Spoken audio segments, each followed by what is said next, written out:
Guys চলে এলাম বন জঙ্গলের মধ্যে। এখানে আমরা বাঘ দেখতে এসেছি। আমি ভাইকে নিয়ে এসেছি। ঠিক আছে, বন জঙ্গল থেকে দেখেছি এখানে বাঘ, হরিণ আরো অনেক কিছু আছে। এই যে আমার ভাই অনেক ভালো লাগছে।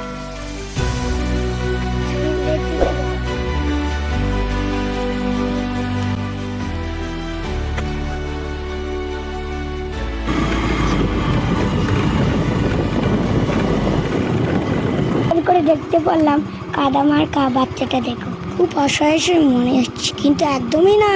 এরা বান্দরের মতো অনেক স্মার্ট। অনেকটা রাস্তা আসার পর চলো ভাইকে নিয়ে নদীর পাড়ায় খেলি। আমি দৌড়িয়ে চলে গেলাম, আমার পিছনে আমার ভাইও দৌড়াচ্ছে। ওই যে মৎস্যজীবীটাকে দেখতে পাচ্ছ, তিনি জাল মেরে মাছগুলো ধরার চেষ্টা করছে। ভগবানের কাছে প্রার্থনা করি ওই লোকটা যে বেশি করে মাছ পায়। আপনারা ভালো থাকবে, সবাই সুস্থ থাকবে। Bye bye, tata. দেখো সবাই জাল মারছে, দেখাবো পরবর্তী ভিডিও।